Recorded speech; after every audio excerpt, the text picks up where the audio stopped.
Vishnu Desai deputy CM भी साथ में मौजूद रहेंगे। डिप्टी सीएम अरुण साव और विजय शर्मा भी दिल्ली जाएंगे। दरअसल मंत्रिमंडल गठन को लेकर शीर्ष नेताओं से चर्चा होगी। दिल्ली में नेताओं से चर्चा के बाद मंत्रिमंडल का गठन हो सकता है और इसलिए भी बहुत अहम हो जाएगा विष्णु देसाई का ये दौरा, जो कि दिल्ली में कई नेताओं से वो मुलाकात करेंगे। मंत्रिमंडल विस्तार की कवायद काफी तेज हो चुकी है।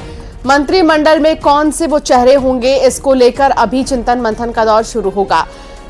इसलिए भी विष्णु देसाई का ये दौरा बेहद अहम होगा। किन लोगों से मुलाकात करेंगे विष्णु देसाई, अभी इस पर पुख्ता जानकारी नहीं मिली है, लेकिन जो आला नेता हैं, आला कमान है, उन्हीं से मुलाकात होगी विष्णु देसाई की।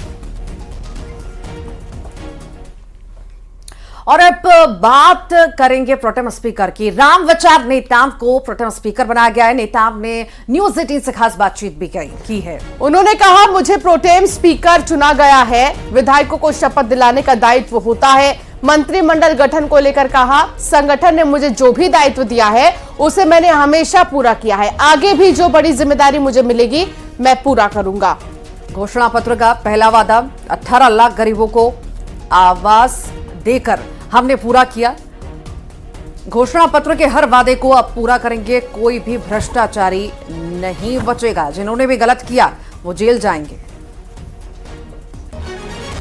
रामविचार नेताम जी ऑटो से दर्शन करने के लिए पहुंचे आप श्री राम मंदिर। देखिए, हमारे बहुत पुराना संपर्क वाला हमारा ऑटो चालक है और ये दिव्यांग है, तो बिना अगर बैठे इनके ऑटो में चलता और कुछ देता तो उसको भी अच्छा नहीं लगता, मुझे भी अच्छा नहीं लगता।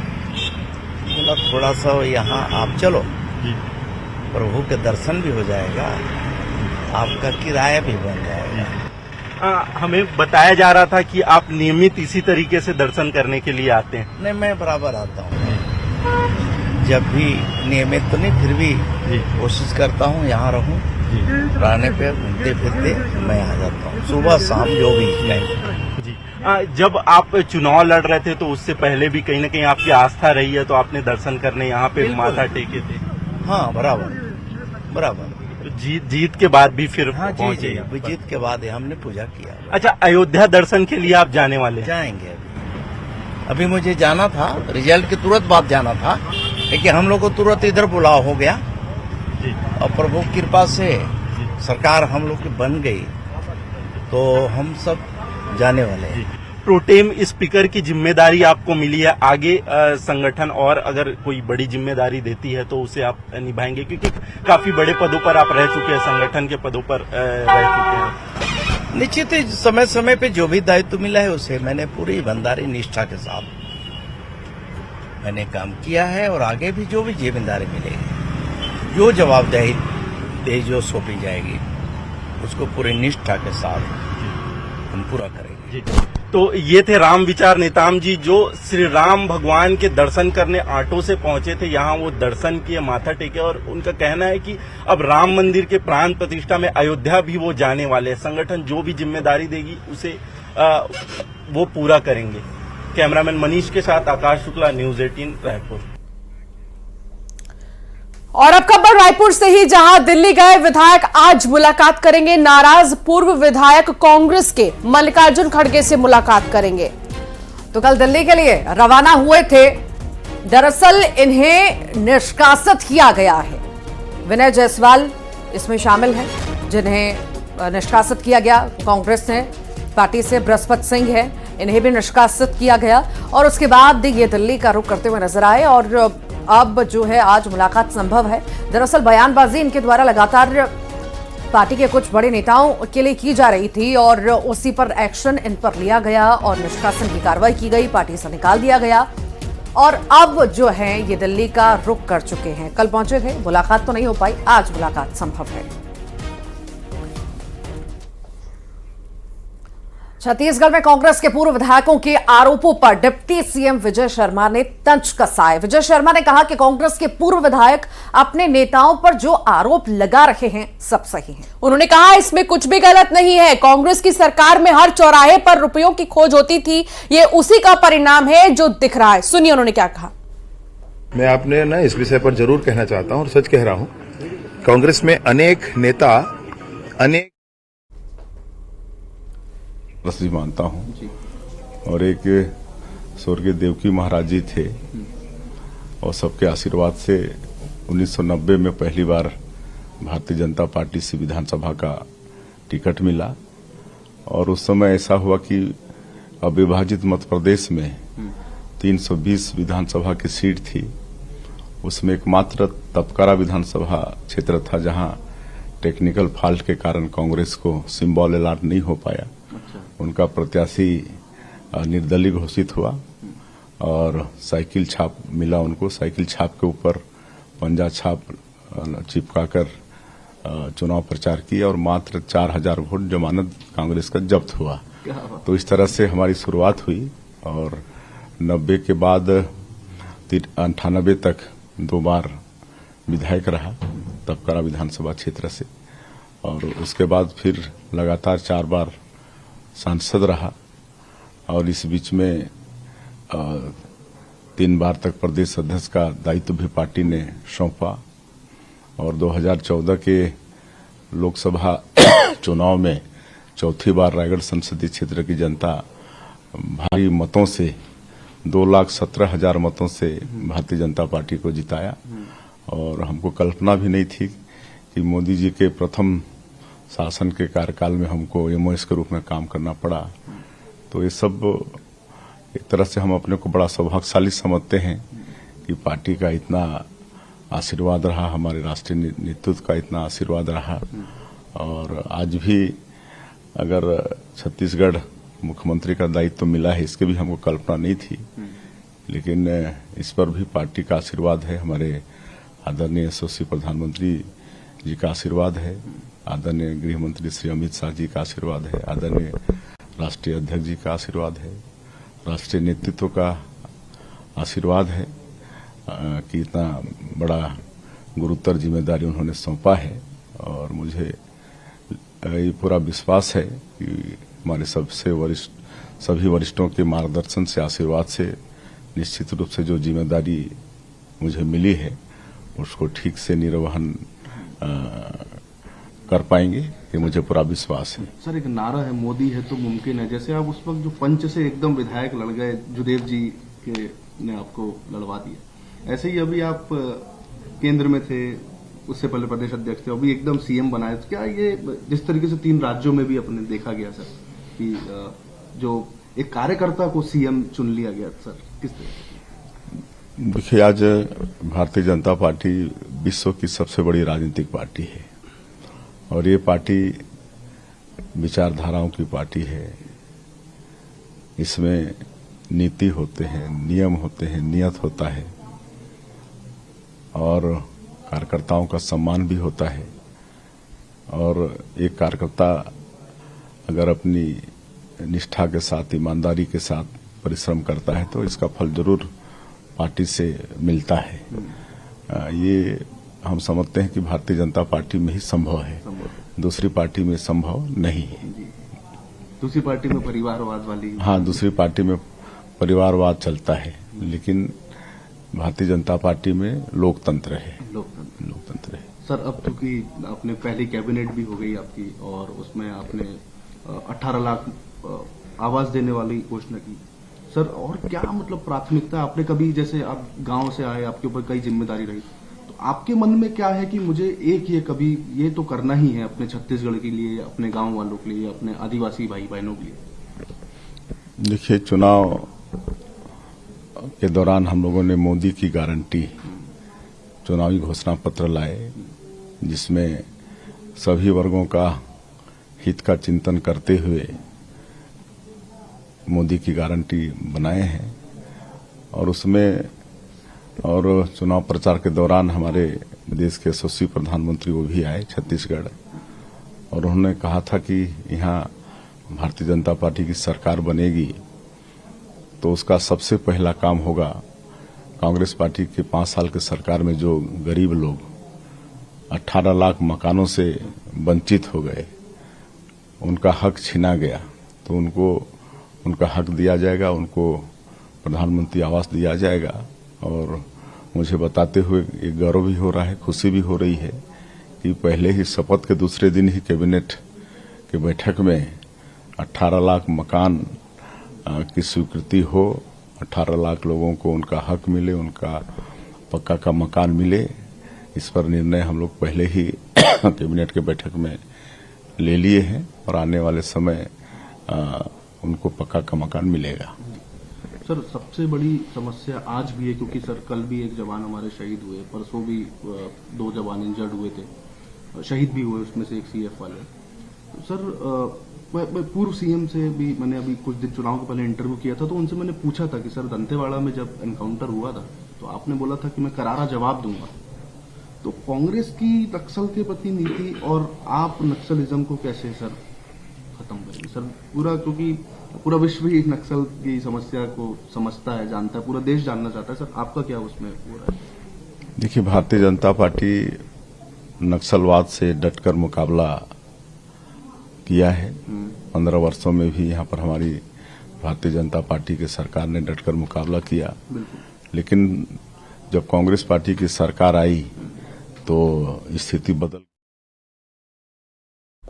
छत्तीसगढ़ के मुख्यमंत्री विष्णुदेव साय को आप सुन रहे थे। उन्होंने 1990 से लेकर के सीएम बनने तक का सफर उनका कैसा रहा, इसके बारे में जिक्र किया। बड़ी जिम्मेदारी उनके कंधों पर डाली गई केंद्र द्वारा, जिनकी उन्हें उम्मीद नहीं थी, और ये जिम्मेदारी बड़ी डाली गई, उसके लिए शुक्रिया अदा करते हुए भी नजर आए। और साफ तौर से उन्होंने ये भी कहा कि जो बड़ी जिम्मेदारी मुझ पर डाली गई है उसका अच्छे से निर्वहन मैं करूंगा। आगे बढ़ते हैं और बात करते हैं अगली खबर की, बड़ी खबर की इस वक्त हम बात कर लेते हैं। बिल्कुल, प्रधानमंत्री नरेंद्र मोदी की गारंटी को लेकर रायपुर से एक बड़ी खबर आ रही है, जहां इस पर डिप्टी सीएम का बयान सामने आ गया है।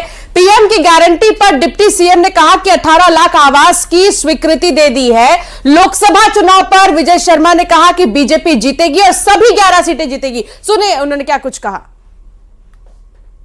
ये चुनाव है और चुनाव में भाजपा को प्रचंड बहुमत मिले और छत्तीसगढ़ में 11 की 11 सीटें भाजपा जीते। इसके लिए आज से नहीं, मैं तो बहुत पहले से हम लोगों ने प्रयास प्रारंभ कर दिया है। लगातार क्रियान्वयन का दौर जारी है। केंद्रीय योजनाओं का कितना असर देखने को मिला छत्तीसगढ़ में? देखिए, केंद्रीय योजनाओं को विगत सरकार ने किस तरह नेस्तनाबूद किया था आपने देखा था। प्रधानमंत्री आवास सिर्फ इसलिए नहीं दिया कि उसमें प्रधानमंत्री शब्द आ गया था। आदरणीय मुख्यमंत्री जी ने नई सरकार के पहले कैबिनेट का पहला प्रस्ताव किया और 18,12,000 आवास। हाँ,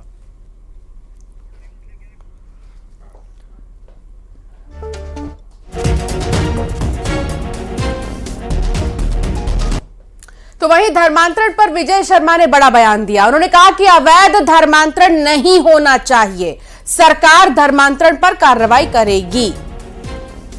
ये बड़ा बयान विजय शर्मा ने दिया है। धर्मांतरण के लगातार मामले जो है छत्तीसगढ़ में सामने आते हैं और सियासत भी उस पर खूब अभी तक होती रही। अब जो है बीजेपी की सरकार है और दावा भी उनके तरफ से किया गया था, वादा किया गया था कि धर्मांतरण पे कहीं ना कहीं रोक लगाएंगे, और इसी बीच ये बड़ा बयान विजय शर्मा का सामने आया है। इस विषय पर देखिए, सरकार की एक कैबिनेट की बैठक हुई है, इस पर कोई ज्यादा चर्चा नहीं हुआ है, परंतु हमारा भाव बहुत स्पष्ट है भाई, अवैध धर्मांतरण इस तरह से नहीं होना चाहिए। उसकी अपनी प्रक्रिया है, प्रक्रिया पूरी की जानी चाहिए अगर किसी को धर्मांतरित होना ही है तो, और अगर ऐसा होगा तो सरकार और प्रशासन को कार्यवाही भी करना। प्रधानमंत्री नरेंद्र मोदी विकसित भारत संकल्प यात्रा का वीडियो कॉन्फ्रेंसिंग के जरिए शुभारंभ करेंगे। बता दें आपको, पीएम आज शाम 4 बजे वीडियो कॉन्फ्रेंसिंग के माध्यम से शुभारंभ करेंगे।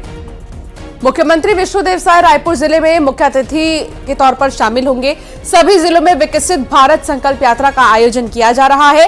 डिप्टी सीएम अरुण साव बिलासपुर में होंगे शामिल। डिप्टी सीएम विजय शर्मा कवर्धा जिले में शामिल होंगे। सभी जिलों के लिए मुख्य अतिथि तय कर दिए गए हैं और प्रधानमंत्री वर्चुअली इसमें शामिल होंगे। शुभारंभ भी पीएम मोदी ही करेंगे।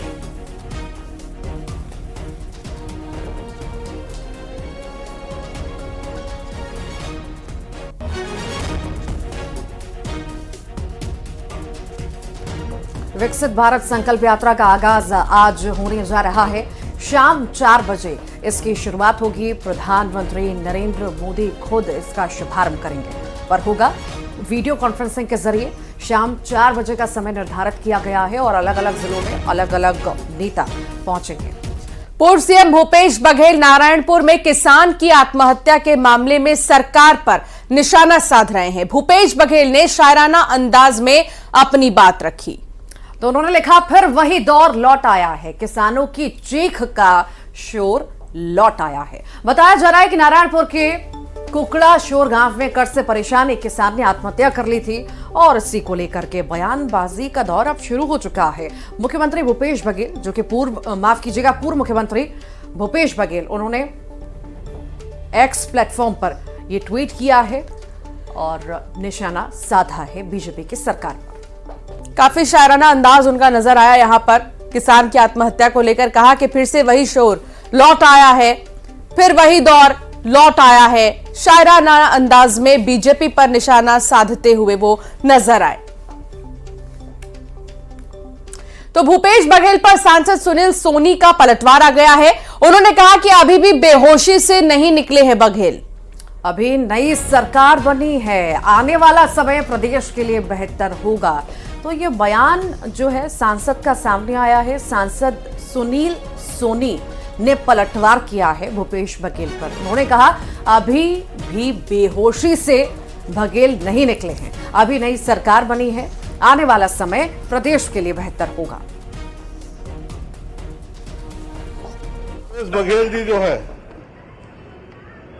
वो अभी भी बेहोशी से बाहर नहीं निकले और उनकी सरकार थी भाई। अभी तो हमारे मुख्यमंत्री जी ने शपथ लिया है और एक मोदी गारंटी, एक छत्तीसगढ़ के अंदर में विश्वास का वातावरण बना है।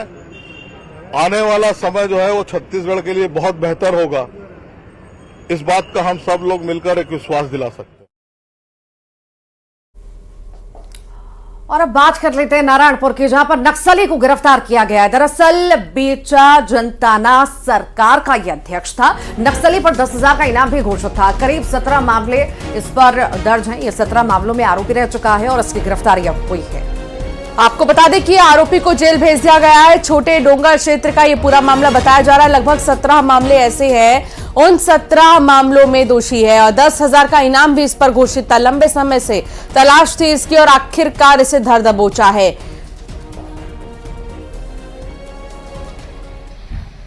इसी क्रम में कैंप कड़ेमेटा से नारायणपुर पुलिस, डीआरजी तथा आईटीबीपी की संयुक्त टीम नक्सल गश्त सर्चिंग हेतु रवाना हुई थी, जिसमें एक संदेही को पकड़ा गया। पूछताछ करने पर संदेही ने अपना नाम दसरू निवासी तुसवाल होना बताया तथा अपने आप को बेचा जनताना सरकार अध्यक्ष होने की जानकारी दी।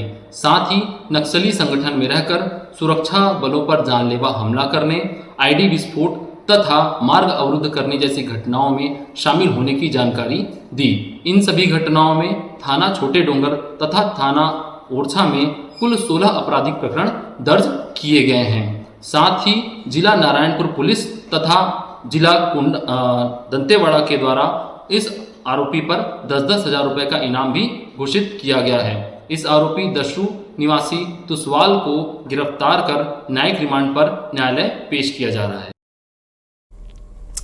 बीजापुर से खबर है, जहां पुलिस और नक्सलियों में मुठभेड़ का मामला सामने आया है। कोरमा मुनगा के जंगलों में मुठभेड़ हुई है। नक्सली कैंप भी ध्वस्त किया गया है। 15 से 20 की संख्या में यहां पर नक्सली थे। बस्तर फाइटर, कोबरा, एसटीएफ की संयुक्त कार्रवाई हमें देखने को मिली है। भारी मात्रा में विस्फोटक भी बरामद किए गए हैं। कैंप को भी ध्वस्त किया गया है।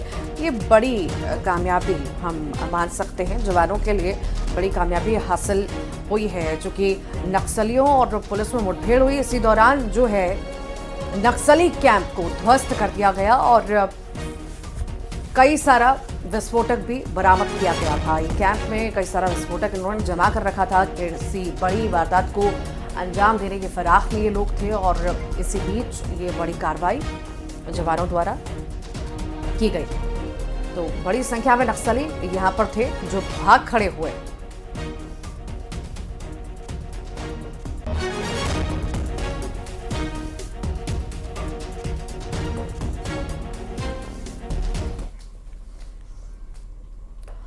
सीएम विष्णुदेव साय के वाहन का अब नंबर बदल चुका है। काफिले की गाड़ियों का भी नंबर बदल गया है। बड़ी खबर आपको बता रहे हैं, नंबर क्योंकि बदल गया है। ये देखिए, नंबर 9498। मुख्यमंत्री के काफिले का जो अब आप देखेंगे गाड़ियों का नंबर जो है वो बदल दिया गया है। इससे पहले दूसरा था, लेकिन अब क्योंकि वो मुख्यमंत्री बन चुके हैं तो प्रोटोकॉल के हिसाब से तमाम चीजें ऐसी होती हैं जिनमें बदलाव देखने को मिलता है और ऐसे में उनकी गाड़ियों का भी नंबर बदल गया है। तो अब मुख्यमंत्री की गाड़ी का नंबर बदल गया है और आपको दिखा भी रहे हैं सीएम की जो गाड़ी है उसका नंबर आगे से क्या होगा।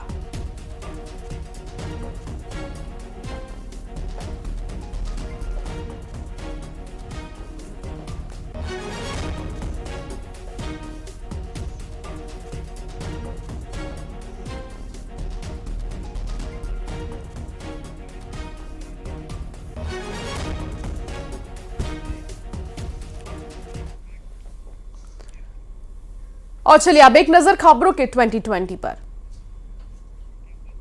छत्तीसगढ़ में रामविचार नेताम होंगे प्रोटेम स्पीकर। नवनिर्वाचित विधायकों को